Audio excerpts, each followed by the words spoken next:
It was working earlier. We were doing it. Oh, it was plugged in. I'm replugging it in. Oh.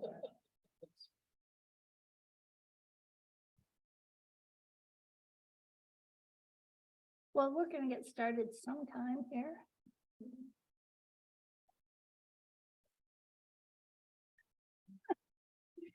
Technology.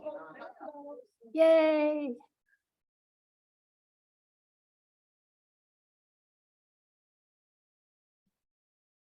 Ah, okay. All right, so here's a map of where we went. And I started in Prague. That was a pre-trip. And I had never been to this part of Europe before. So I wanted to, thinking I'll never go back. And then it's announced that the international conference is in Dubrovnik. So I will be back. So started in Prague, and then we took the bus to Budapest and got on the boat and then went down to the Black Sea in Constanza. And then the post trip was to Transylvania. Yes, Dracula's home. And it was a great trip. That probably was my most favorite place on the whole trip. It is an incredibly beautiful area. And I learned a lot. So first stop is in Prague. And of course, everybody has to go see the Prague Castle. So the castle was started in 870. And it was the seat of the power for the kings of Bohemia and the Holy Roman Empire for hundreds of years. So the Prague Castle is a really interesting place because it takes up the largest ancient castle in Europe. It's over 750,000 square feet. It is the whole castle area up on top of the hill, and then Wallenstein Castle, Palace, and other areas down below. Now, one of the noted features current day of the palace is that it is also, see, I told you go crazy. The office of the president of the Czech Republic. So this is his office right here. And it was a really rainy day, but something hot must have been going on in the office because CNN was right there. And there were tons of security people walking around outside. So we asked, but no one would tell us what was going on. So we just went on about our business. So first thing we did was go over to St. Vitus, St. Wenceslas Cathedral. And this is a beautiful church. This part right here is the oldest part. And they kept adding on. Now it was finished in the 1300s. But then they kept adding on, you know, the basic part was finished in the 1300s. And then like many palaces and castles in Europe, they just keep building on and reconstructing and things. So, but the interesting part is that right here, it's not St. Vitus or St. Wenceslas. Wenceslas was the king who actually started the cathedral and did a lot of the building in Prague. And he did go on to become a saint because he was a good king. Yes, that's the Christmas carol, the winter carol. But then the noted part about St. Vitus is that they have his arm there as a relic. So it's important. So that's why, but it's been named the St. Vitus Cathedral for a long time.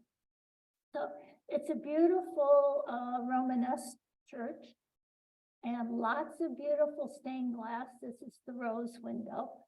All the stained glass for the most part, is original, except this one, this window, if you are familiar with the I guess it's not Art Nouveau, or I'm not that familiar with those types of things, but this is a Muka glass, and he's done a lot of the paintings of very romantic women with long, beautiful hair.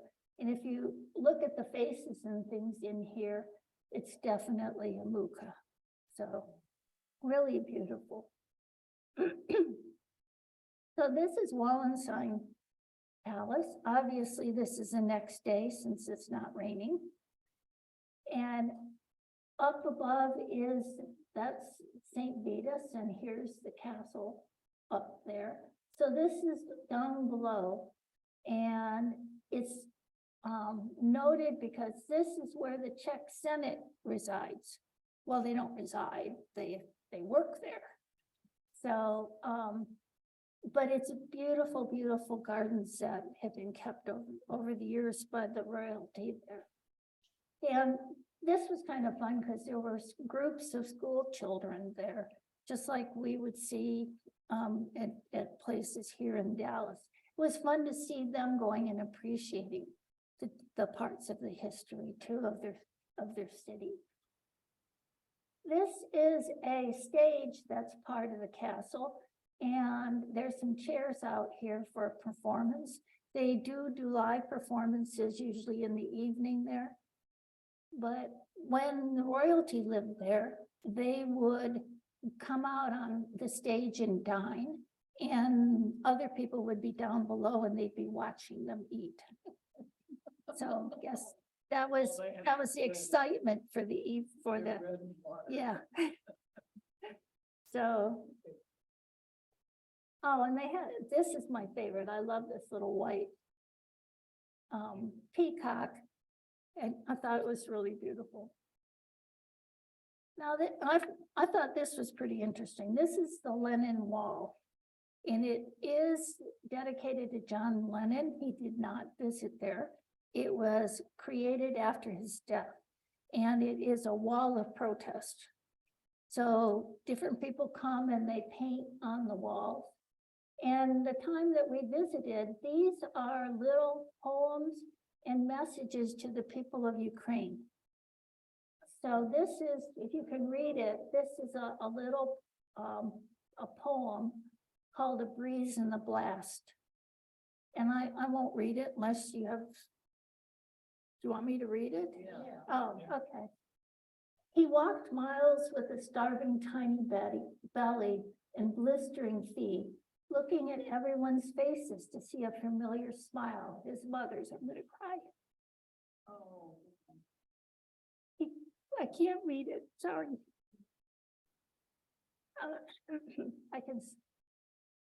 He closed his ears with his little hands as another bomb blasted. The sound of cries louder than the blast.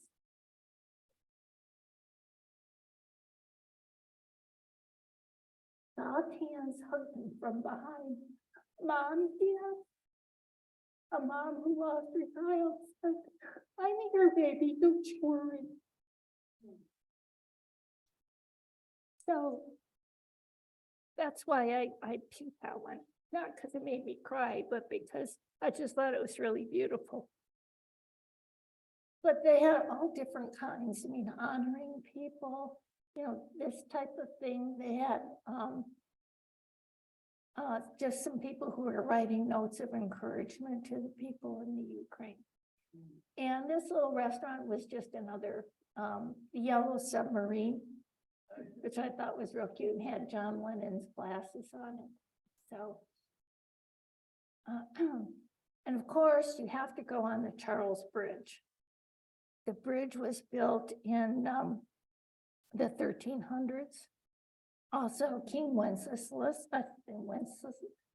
whatever.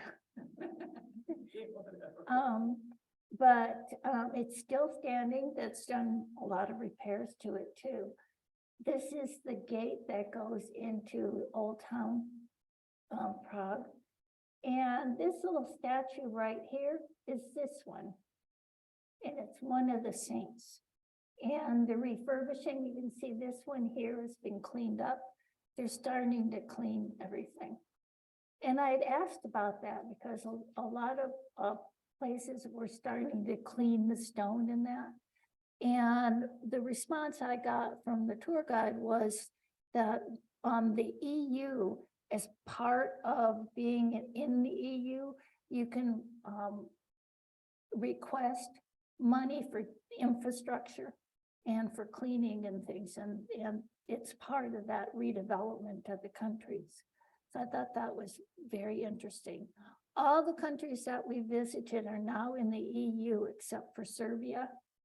And Serbia has their application open. So this is Old Town Prague and kind of a panoramic view of the main square. And right off the main square is this beautiful astronomical clock. And on the hour, these windows open and they have saints that come across. It's a little different than the clock in Munich, where they come outside and parade around. They just go past the windows. And the other fact that I really like is there is a lot of contemporary art around in the old town. And this is just an old art, not old, but an armchair that I thought was kind of fun to look at. I took a couple other pictures too. So all these pictures are mine except for, I think, one, and I'll point that one out. So this is just a kind of a street view of Prague, of what's happening, and you can see all the tourists that are there. And the best, to me, the best part is I love outdoor cafes. And everywhere you go in Europe, whether it's Eastern Europe or what, there are tons of outdoor cafes along the main streets, you know, right in the middle of the square. And even here, they put tables outside down. They're kind of like alleyways, but the buildings are very charming, beautiful architecture, and it's just great to go and see. And I understand that Prague was not bombed during World War II, so much is preserved in the area, which makes it a great treasure to go see all the architecture through the years. And then they have really quaint little restaurants. This one has all kinds of farm tools hanging from the ceiling. Now the food is, I happen to like it, my German background, and it's heavy, but it's very flavorful. And if you love pork and you love beer, you'll be happy wherever you go. It's all good. I liked it all. I'm particularly fond of the cabbage rolls now. Had cabbage rolls a lot. Okay, one night we went to Sigrof Castle, which is outside of Prague, and was a small castle, and it was expanded by a French family by the name of Rohan. They came over in the early 1800s with a lot of money and bought the property and refurbished it, and also brought a huge collection of French antiques in portraits, artwork, to fill the house. And as you can see, there's the owner loved to hunt, so I don't think he got caught all these, but it's beautifully decorated castle. I really recommend going there. I had a little video, but I couldn't, for some reason, I couldn't get it in here. But this is the family chapel with an organ in there. And Antonin Dvorak, if you're a fan of classical music. After the Rohan family had this less than 100 years, the property, and the government seized the property and made sure it was only belonged to Czech citizens. So when they seized the property, the government took it over and oversaw and would allow people to come and visit, but it wasn't truly open like it is now, like a museum. But Antonin Dvorak was friends with the guy who's manager of the estate for the government, and he used to come and play the organ here. So the gentleman, we had a gentleman who came in especially to play the organ for us that evening. It was beautiful being in there. And I wish I could have gotten that in for you because it was very interesting. So now we're leaving Budapest. I did go and visit Theresienstadt, which was a kind of a holding point for people going to the different death camps in Eastern Europe. But I decided I didn't want to show those slides. I'm glad I went. I couldn't decide whether or not I did. Glad I did. But I'm talking about the better times here rather than that. There's a lot of other information in here about that. So here we're traveling down to Budapest, and we're going to stop in Bratislava, Slovakia. Bratislava is in Slovakia in general, but particularly Bratislava, which is the capital, is a pretty wealthy, in Eastern Europe standards, very wealthy area. It's a very international city, and they do a lot of banking and tech work. It's the political, cultural, and economic center of Slovakia. And this church right here, whoops, not that one, this one, was a scene for coronations and legislative center for the capital of the Kingdom of Hungary for 300 years. So all the kings and queens used to be coronated there. Back on the economic side, the GDP in this particular region is 3 times as large as any other of the Slovak regions around. So it is like the wealthy place to go. And the standard of living and everything is much higher for people. They have low unemployment, around 2%. And the main things are trade, banking, IT, telecom, and tourism, most of which attract all the younger people in the area. So it's really growing. And you see here the old town, but the rest of the town is very, very contemporary. So this is the main square in the old town area. And it looks like a lot of the other towns. Not quite as decorated here, but it happens to be, I've read this as a fact today. It is a big tourism area. They really promote their tourism, but it is also for Great Britain, a big place for bachelor parties. So guys will fly here for their bachelor parties, which I thought was really interesting. They're trying to turn down that kind of business, but so these are just some funny signs that we saw. This one, I don't think you can read it.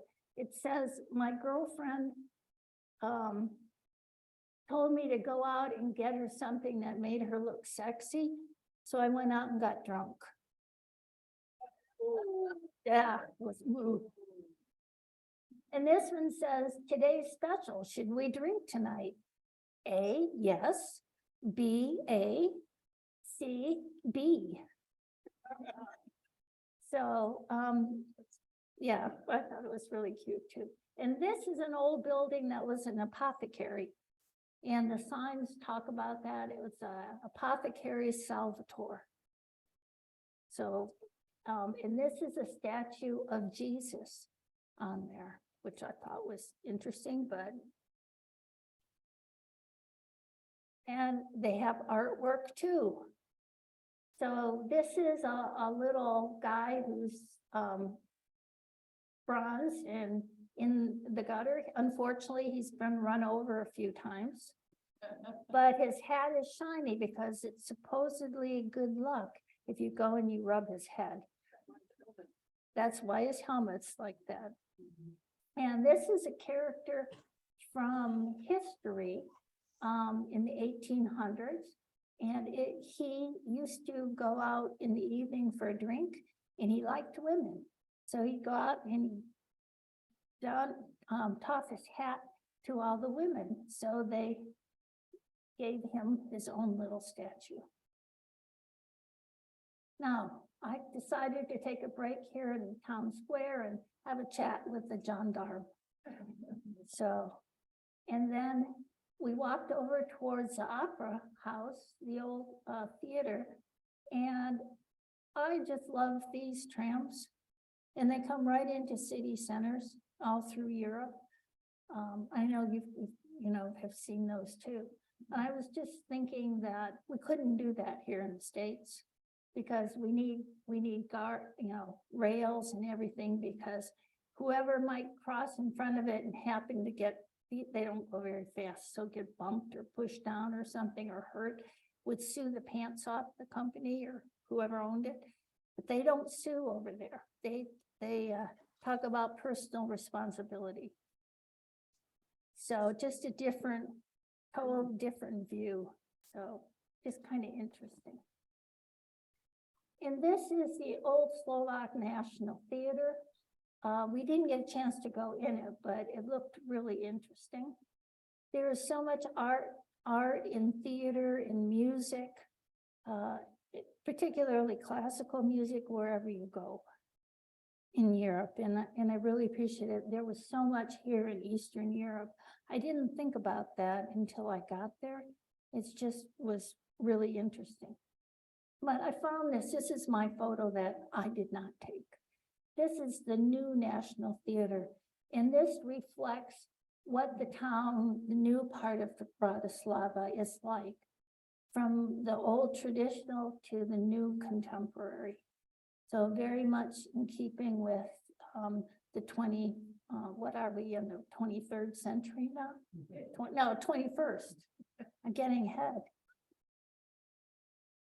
Okay, so now we're back on the bus and we're crossing into Hungary. This is the crossing the line. And since we're in the EU, we don't have to stop and worry about passports. Budapest, we arrived at sunset. We boarded our ship and taking pictures on facing the Buda side. So this is the the Castle Hill. And this is, I think, St. Mary's Church. And this is St. Matthias up on the hill, on the Castle Hill. And this is another church in the Parliament right behind. It just was beautiful when the lights came on. So we got up the next day and started our tour of Budapest. And this is Hero Square.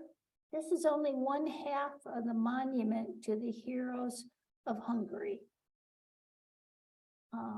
It starts with the ancient heroes and then goes around the square, around the other side to end up with more current day heroes. And I can't name them all, but the thing with this part of Europe is that there were so many different peoples that came in from all directions. The Romans came in around the coastline and moved in. I mean, you had people coming from Turkey, people, from North Africa, people coming from the northeast, coming down, Huns and all types. And so many different people have lived here. And it's just a really fascinating history. I really want to learn more about it. So this is still part of the Hero Square. This is the Fine Art Museum, and they had a Bosch exhibition going on at the same time. Now, and a trip to Budapest, you have to go up on Castle Hill. So this is the river down here, and this is the back, and it's really it's on a hill, and this pretty much is a straight drop off behind here. So here's the primary castle and St. Matthias Church, and then the rest of the city up on top of the hill.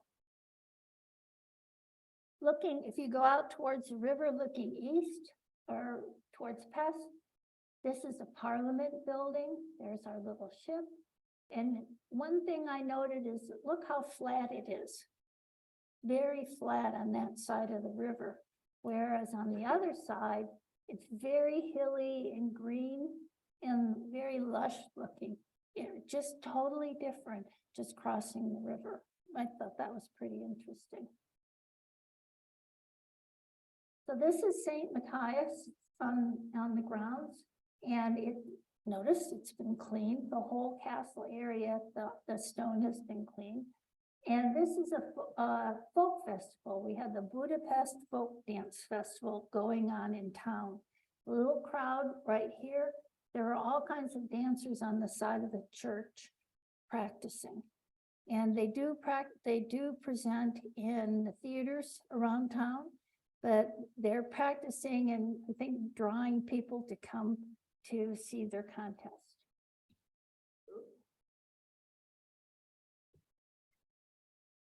So Yeah. you don't have to,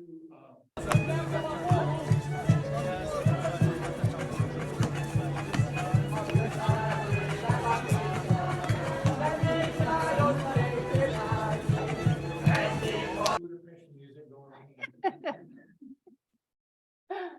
So yeah, and they had this one before, they had children who were dancers, and everybody would parade, and then they'd go to their designated location and start dancing. They had their own musicians with them. It was fabulous. The costuming was different, the music was different, the dances were fairly similar, but a little different too. So it was really an interesting day. So a trip, again, another must see is the synagogues in the Jewish quarter. So we went to visit two, and this one is I could keep pressing the wrong button. The Doheny Synagogue. It's the largest synagogue in Europe. This is the interior. It's just huge in 3 levels, very ornate, very beautiful. In contrast, this is the Orthodox synagogue, and this is where it's located, right along the street. If you didn't know it was a synagogue, you wouldn't really notice it. So, and many of the synagogues in that quarter were like that. So we also went to the Jewish Cultural Center. This is a Jewish museum. You can tell it's a very new building. This synagogue is at the back of the Doheny one around the corner. And this is a memorial tree to the victims of World War II. And what it is, the leaves on the tree have people's names on it. So it's very beautiful. The whole garden was beautiful with all types of memorial stained glass and sculptures and things. And inside the museum, all types of different artifacts and things from the Jewish culture, like the shofar, the long horn that is blown for ceremonial purposes, Torahs and all different things, very interesting. And this was a very moving sight. These are old shoes that at one point the Nazis took families to the edge of the river and made them take their shoes off. and then push them into the water. And so they have them in there, there's candles in the shoes, so people light them in memory. So now we're sailing down to Croatia, Serbia, Bulgaria, and the southern part. This is Vukovar in Croatia, and these are memorials. This is a memorial to the survivors of the war, and here is just some of the destruction that still is around. There's been a lot of rebuilding and things, but this particular part of Croatia was very severely damaged. It's across the border from Serbia. We had our usual home-hosted lunch, and this gentleman was very interesting because he's retired from his job, and his family had for a long time, he said his grandfather had this bar. It's in the basement of the house. You see these are the archways and things. And then he has a little restaurant outside, and he created a 3-bedroom B&B for his house. So he's quite industrious guy. So we had our lunch, and we had our traditional plum brandy, which is a favorite drink there. Everywhere you went, you could get plum brandy, and most of it was homegrown. We went to Osijek, and it is the cultural and legislative center for this part of Croatia. This is just a church and just some things. It's the downtown area, the old town area is not that large, and we didn't go that far. Then we moved on to Novi Sad, Serbia, down a little bit, and it again is, Novi Sad means new garden. It's a very beautiful town, lots of gardens, lots of flowers, and it's a cultural city. It's the second largest city in Serbia. And just some sites around the town. And this is the fortress on the hill in Novi Sad at night. And the notable part about this fortress is that it was never used as a fort. I mean, people lived there, and they had guards and things stationed, but they never fought a battle or used any ammunition or the cannons on the fortress. So, but it looks pretty at night. Then we took a ride over to Belgrade in Serbia. And it's the capital, and it's one of the oldest settled cities in that part of Europe. They've had people there for a couple of thousand years.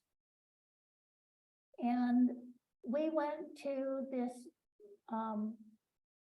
Serbian Orthodox church right here. It's fashioned after the Sophia, I forget the full name. Yeah. So, and I guess it rivals the size and everything. I was amazed when I went inside how incredibly beautiful and ornate it is. And it is the seat of the Serbian Orthodox Church for the country. And again, little cafes along the street. This is a statue to Tesla. And yeah, and this is a university that he was at too. And it's right next to the cathedral. So, and it just beautiful foregrounds. Then we went to see the tomb of Tito. Yep, he was actually he did good things for the country until he got megalomania. But this is a photo of the Olympics when it was held in that area. statue of him, and this is his tomb. So it was pretty interesting because I didn't know that much about the area or Tito. I mean, I obviously knew who he was. We studied him back in elementary and junior high. But back in town, we went to, I forget the name of it, but they had all the different clothing and things in the country. So this is just a display of some of the clothing that is worn. This is a wedding couple in their wedding day. And you can see a lot of kind of Middle Eastern, Russian, Eastern Orthodox clothing. And these are actual coins. So the family displays their wealth by the coins that are on the clothing in this particular area. And I thought these were kind of fun. These are straw boots, and they showed how they're woven. Sandals in the summer, and these are winter boots. And I just thought this was cute, little the angry monk. Food temple and cocktail lab. Then the next day we went down to, we were going down to Constanza, down through the gorge, the Iron Gorge.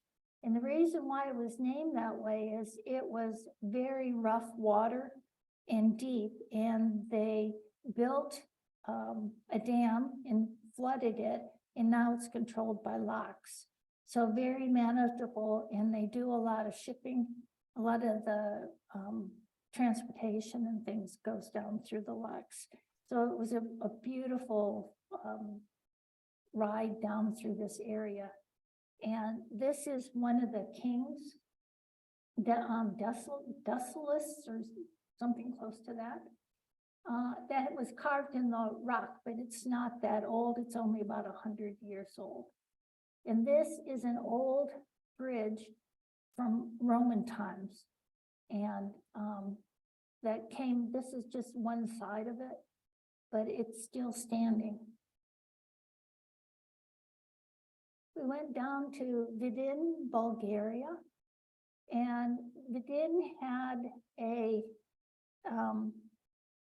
the Grand Circle has a foundation, and they support an orchestra, and we went to visit it in Vidin and listen to them play. So that was pretty interesting. But the town's a very pretty town, a touristy town.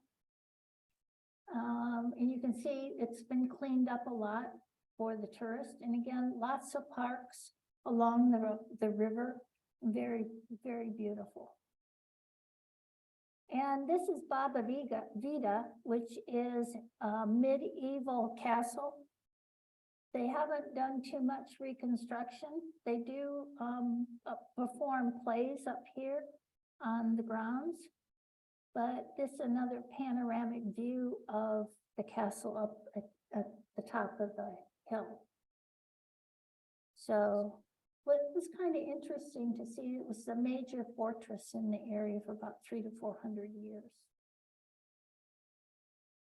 Then we moved over to visit Velika Tarnova, which was the capital of Bulgaria about 400 or 500 years ago. And now it is a very beautiful area. This is Arbanasi, which is a town within the Velika Tarnova kind of like region. This is called the Church of the Tsars, and it has all different, I don't have that, but Church of the Nativity. And it's very dark.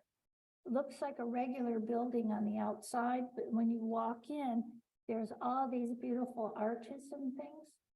And while we were sitting in here, 4 men dressed as priests came in singing. And it was absolutely beautiful because they were singing all these church chants, and it was echoing off the ceilings. And I just thought, if I was sitting in there, I would have a religious conversion, just listening to them, because it was so beautiful. And I bought one of their CDs too, so if you're interested, I'd be more than happy to play it. It's just beautiful music. And this is the outside of the church right here. So, you know, I didn't know it was a church. Although I'm sure there was some things written in the language there that made it very obvious. But then we went to visit a museum, which is this old house built in the 16th and 17th centuries, and just shows how people lived back then. So this is the kitchen in the social area.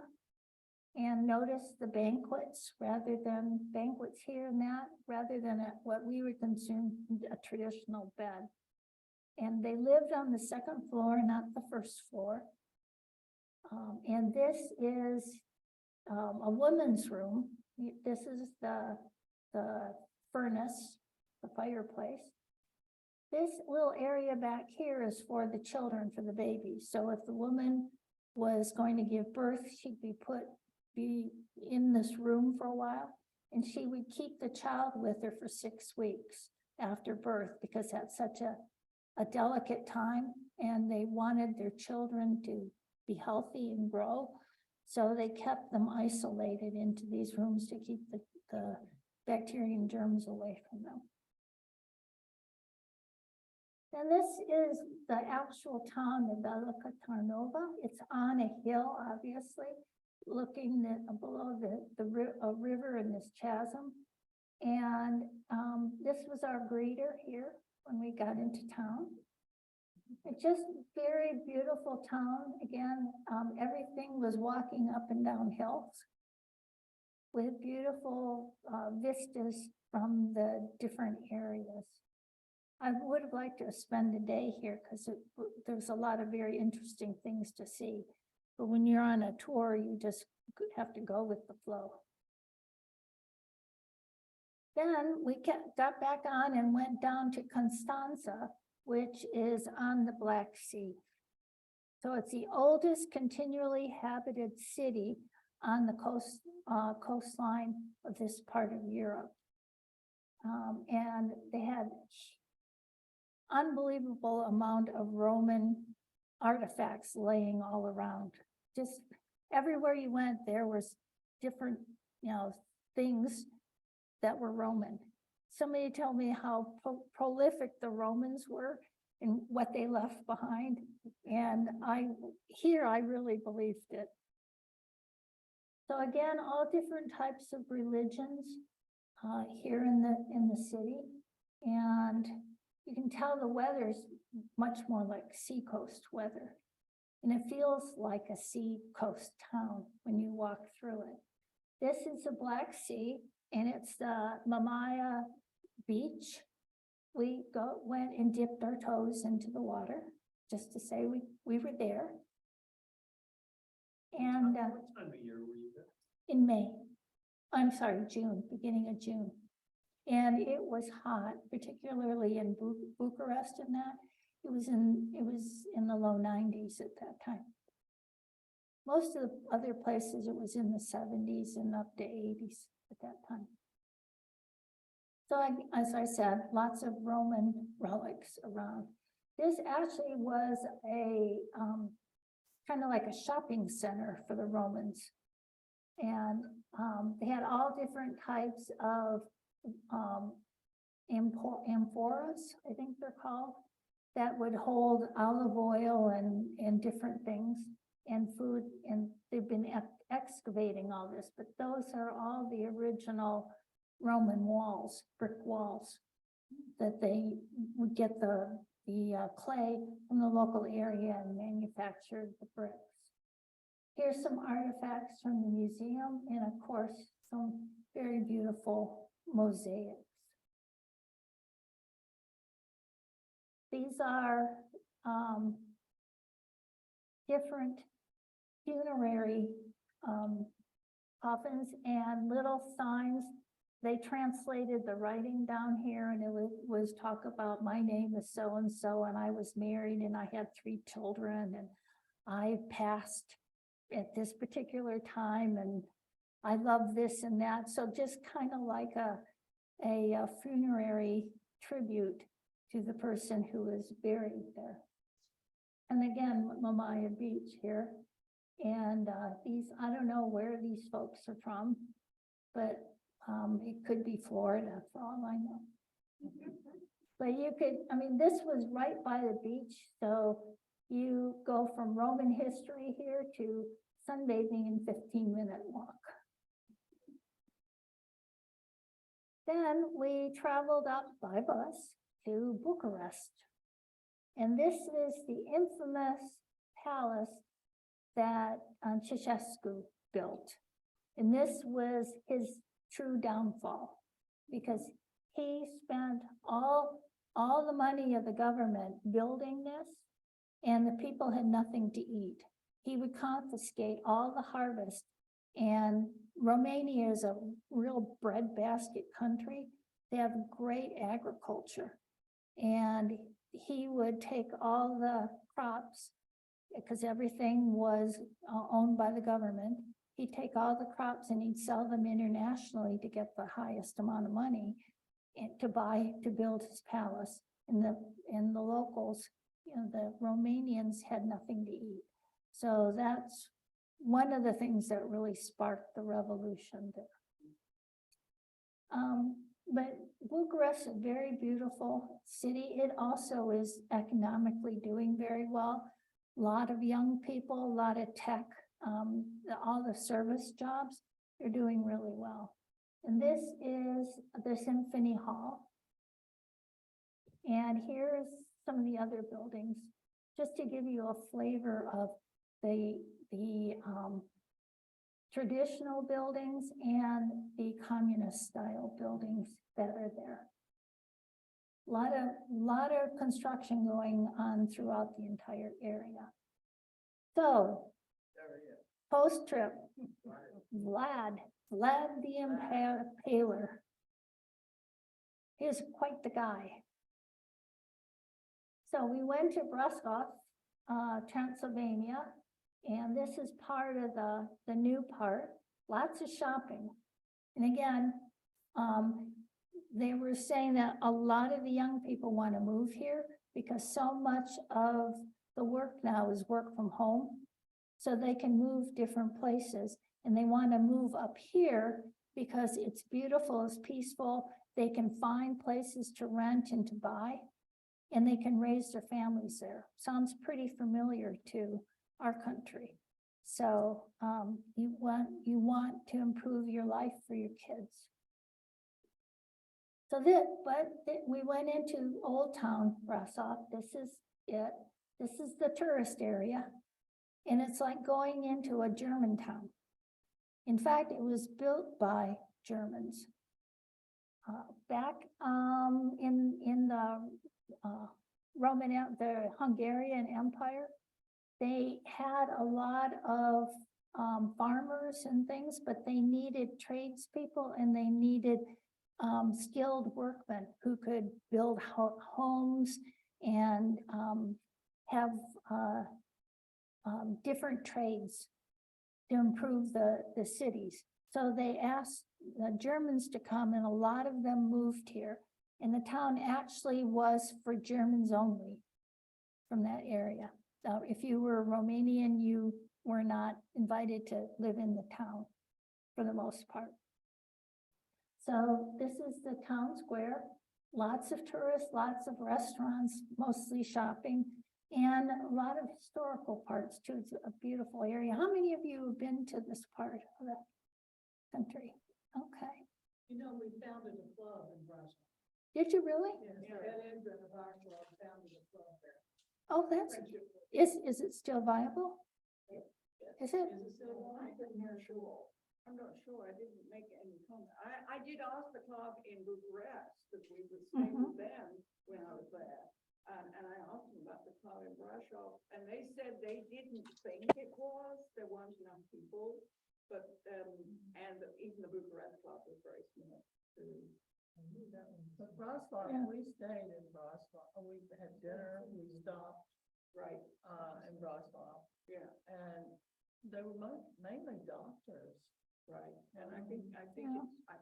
at that point, that was about 3 years ago. Mhm. They said it was really small. Okay. Yeah, because it's a great place to go visit. There's a lot to see all around in the area too, so highly recommend it. So this is just some of the scenes in the city. This is the funny story about the old gate. This is the old gate. So Vlad the Impaler, was known for his ferocity and brutality. And nobody liked him. They were all afraid of him, but they pretty much let him do what he wanted. But he was pretty fair. I mean, if you didn't do anything, if you did something that broke the law or he didn't mess around, he just impaled you. But he was very kind to his own kind, and you were impaled quickly and died quickly. However, when the Turks came in and were invading, he had another type of impaling. And supposedly the story goes 20,000 soldiers were impaled, and it took them 3 days to die. And the way it was done is that they would go to pass out, and then their nerves would shake them awake again, and they'd move. And apparently the rest of the army came up and saw this, and they were so frightened that they turned around and left the area. So he was known as a hero. So they really liked what he did, not his methodology. But that's how Dracula came in. Now, how truthful that is, I don't know. That was like 700 years ago, 600 years ago. So I don't know, but that is the legend that comes down. But he had a girlfriend in town, and the girlfriend was being beaten up by other women in town. They didn't like her, and they were physically assaulting her. So Vlad rode up to the gate, and he said, either you leave her alone, or I'm going to come in here and burn your town down. And they left her alone. So I thought, well, interesting. Yeah. I guess it pays to be the girlfriend of Vlad. Yeah. Yeah, he wanted to marry her. He was married to someone who he was forced to marry. And he didn't particularly like her, but they didn't divorce in those days. So here is other scenes. There is a tower, there's a Braza sign up above in here. I didn't capture a picture of it, but you take a funicular up there, and then you walk on this very treacherous path. And you come out into this area, and you have these beautiful vistas of the city. So here you can see the town square. And this is a school with their athletic fields here. And you can see how green and beautiful the area is in the Carpathian Mountains. And the infamous Bran Castle, Dracula's castle. And it was a very strategic position. This road here was the road that traveled between two different districts in Romania. It had an old-fashioned wall right here. This is I don't know how old this wall is, but it was a toll road. And to get into the area where Bran is, you had to pay a toll, and this castle was the overseer of the road. So good position. So yes, it's Dracula's castle, and they play it up big time. Reminded In the me of Six castle. Flags. Yeah. So they have all different types of things in a couple of the rooms. They have a chamber of horrors with all the old torture devices and things. That was not on our tours, thank goodness. Because the castle itself is pretty. It's actually like a rabbit warren. There are so many doors and places. They said every room has at least 4 doors to it. So if there's a fight going on within the castle, there's ways that the people can escape and go get out and then come around a different way. So very, very interesting. This gentleman was our tour guide. He was a good friend of it wasn't our tour guide. He was our guide for the castle. He does portray Dracula for Halloween parties. And when I don't know what I was doing, but when I turned around, he was standing in this doorway and it looked like a coffin. It was pretty funny. I was so shocked I didn't take a picture of him, and I kicked myself now. But he had great stories about the castle. The interesting part, this is the courtyard here, and this is up at the top level looking down at the courtyard.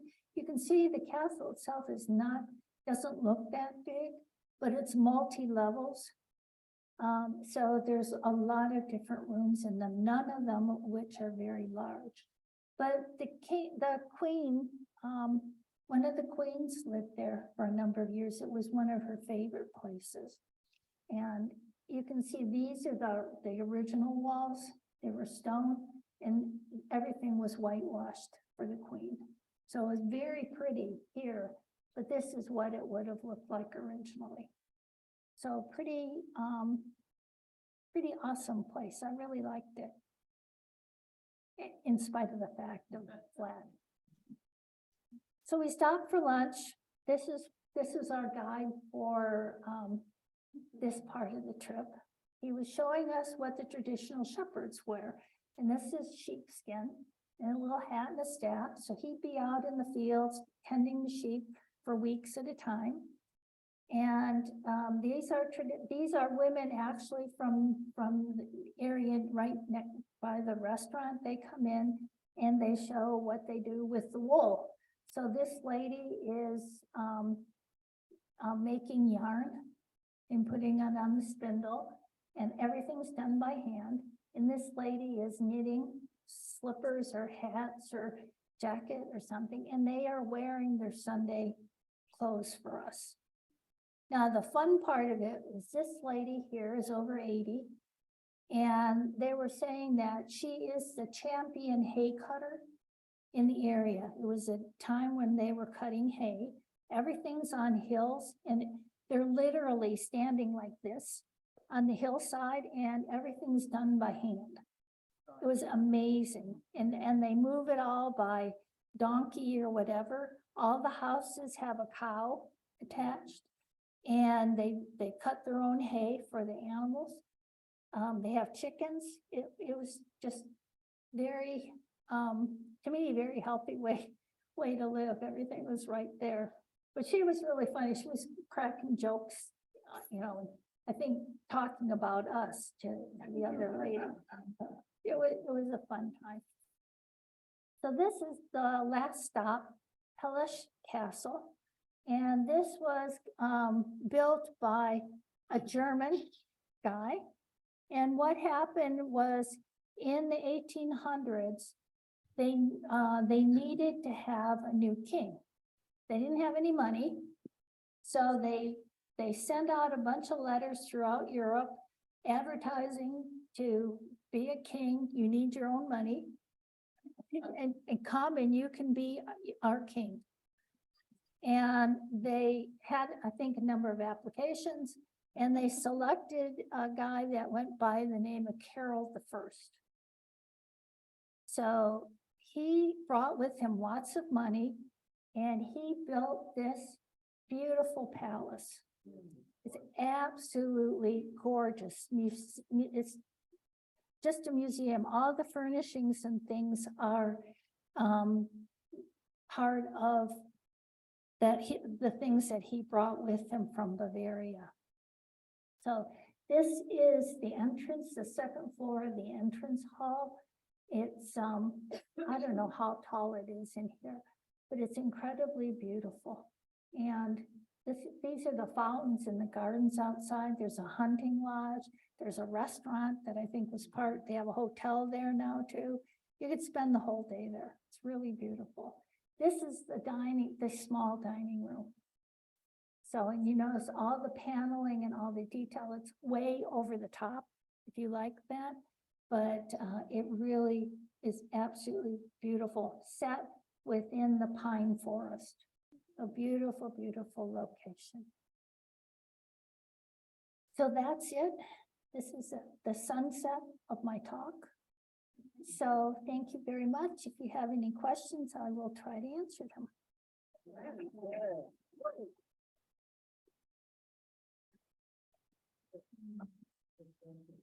Yeah. To Romania. It was 2 weeks on the Danube, and then about 8 days for with the pre and post trips. So a little over 3 weeks.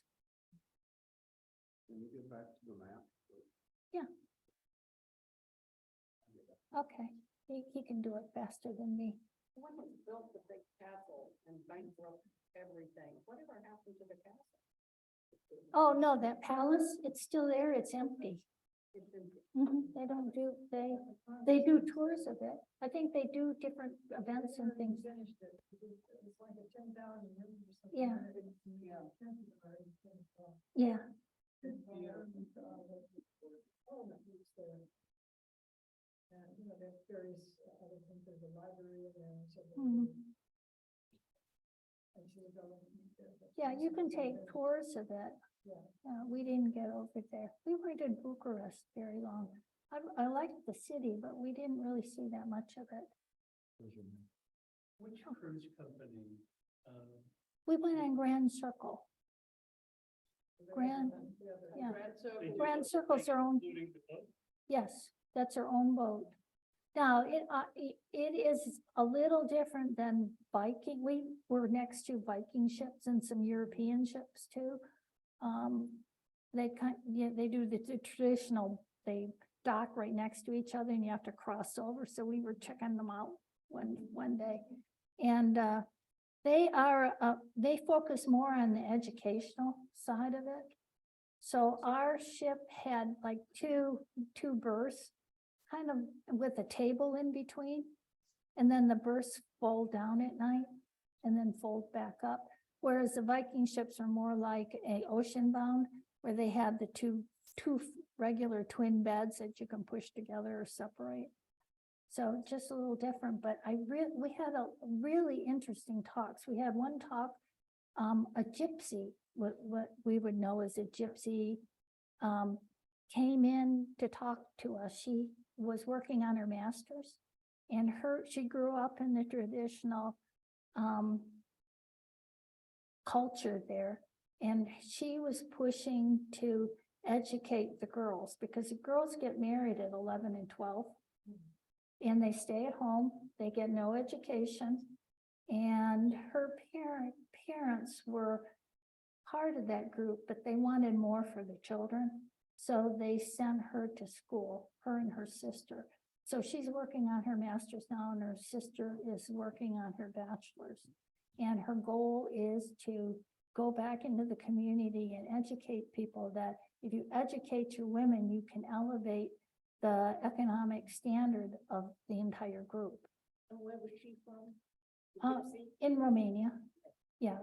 And they are from India, not Romania. They're a small group that migrated into Romania and then grew over time. And now they get associated with a bad reputation because they do, just like any population, there are a lot of people that compete, or some people that, They're nomadic, yeah, they are. Well, some of them are, yeah, but not all of them. and a lot of them speak Romanesque. Yeah. Yeah, the the Romanian language is related to Italian.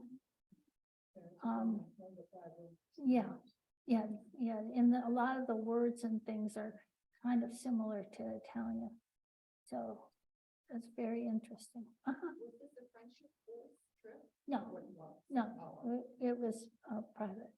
So was the whole trip with Grand Circle? Yes. Even the extensions, right? Mhm. Yeah, if you've heard of Overseas Adventure, that's part of the Grand Circle group.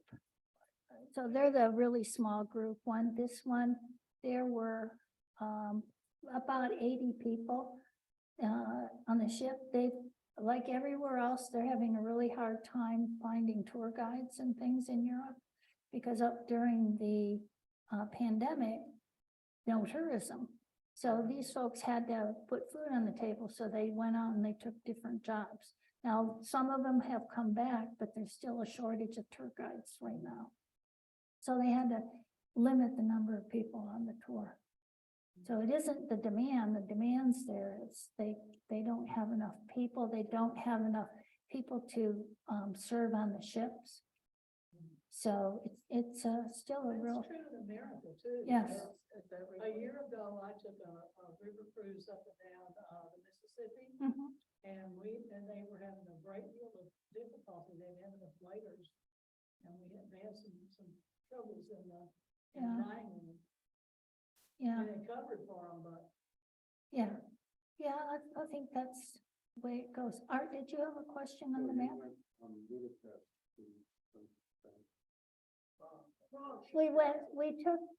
I put the clicker down. We went, this is the ship, and then here we took a bus over to Bucharest, and then up to Transylvania. So where is Ukraine? It's right up there. There's- next to Poland. Yeah. Above Poland, right there, above Moldova. So in this area right there, right next to Romania along the, yes. Yeah, I actually went with, in Prague, I met a group, there were 4 from Friendship Force. Gosh, it was Georgia, I can't think, the original Friendship Force group that Jimmy Carter was involved with. Big Canoe. And they were from there, they want us to come visit. So they'd be more than happy to arrange a trip with them. So I thought that might be fun, like in March. Or, or April, to go to Georgia, and for them to come here. They were great people, really liked them. And they brought things from their Friendship Force group to take to one of the Ukrainian centers. And they got on the bus one day and took everything that they had over there, and they were talking. They just happened to know the tour was coming through. How did this work? I'm never sure. Well, this was back in, I think in Budapest. So they knew they were going to be in Budapest at that time. So they contacted one of the relief organizations and made arrangements to come to the camp that day. Yeah. So they said it's mostly women and children. And a lot of them are relocating within Europe. They have different family members, extended family members. When we were leaving from the airport in Bucharest, there were a number of younger women with children. There was one right next to me, and I was kind of making sure that she and her son got ahead of me, because it was like a cattle call. It's like everybody's pushing to get into the chute. And I she was a lot smaller than I am, so it just kind of helped keep everybody else away from them. So yeah, there's quite a few there. And everywhere I went, people were rooting for the Ukrainians. Unbelievable. Just north of Hungary, is that right? It's northeast up here. Yeah. Yeah. Where's the little? Yeah, did you put the clip? Oh, there it is. Yeah, this little the brown area right there, that's all the Ukraine. And the Crimea is probably right about here. Yeah. So, Because Moldova's in the EU, mm-hmm, and Moldova thinks they're next. mm-hmm, yeah, they all do. They're all very, very worried about it. Yeah. Yeah, It's a very personal interest in rooting. yeah, Yeah, absolutely. yep, We've been through this before, remember? yeah. So it's only since like 1990, 92 that the Soviets left. So do you still feel a sense of animosity from that time as well? I'll recount a story of, from, one of the tour guides that was from Romania. He came from an upper middle class family. His father, I guess, had served in the army, and his grandmother and grandfather had owned quite a lot of farmland. When the communists came in, they took everything. They took all the land. You couldn't own anything. And they were very resentful of that. And when the communists left and they established their own country and their own rule, they proceeded to give the land back to, as best that they could, to the people who owned it. So his grandmother got the land back, but everybody, they had no food. I mean, it was short food because, again, like with Ceausescu, they took, he took everything. He took all their food, took everything. He gave them nothing. So they were particularly angry with them, but all the countries around there were the same way. There just was not enough food. Well, they In the starved. housing, they said the houses are not insulated at all. So they're trying to go through and, because there's still a lot of apartment houses that are communist era that they're trying to improve them so people can still live in them, but make their way of life a lot better for them. So tremendous amount of infrastructure work that still needs to be done. And of course, Stalin starved 30 million. Sure. Ukrainians. Starved them to death. Yeah.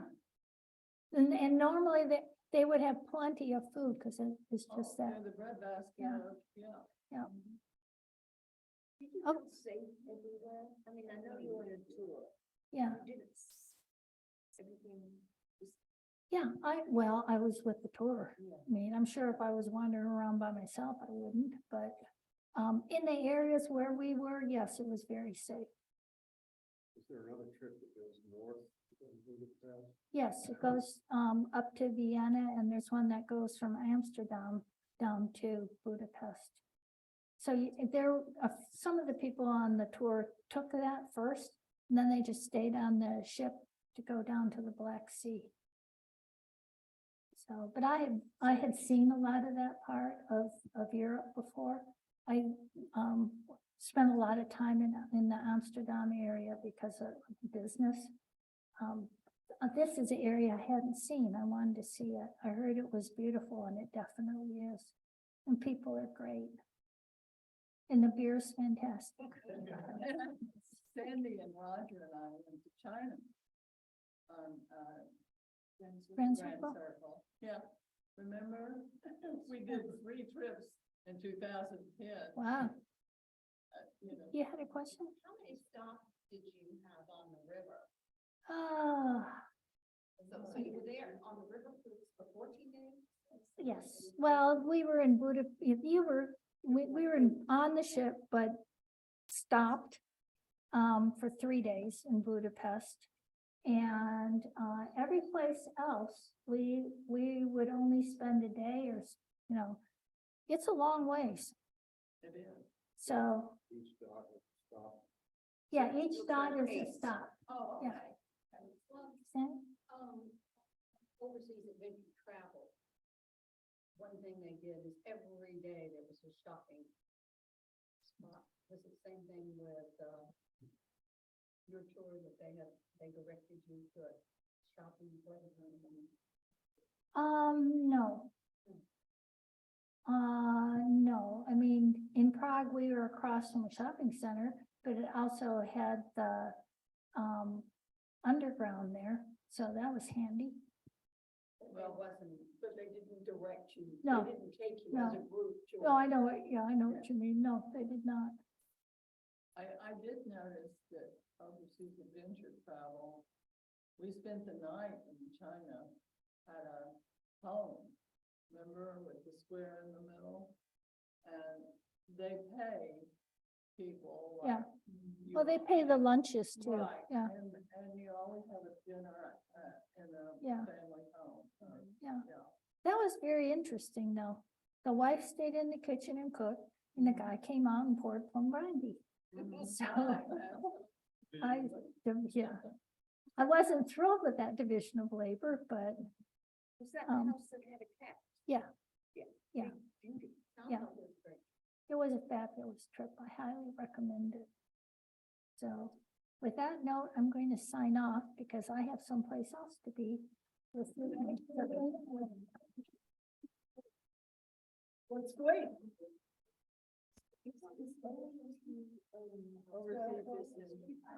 It's Grand Circle. I don't know how to turn this off.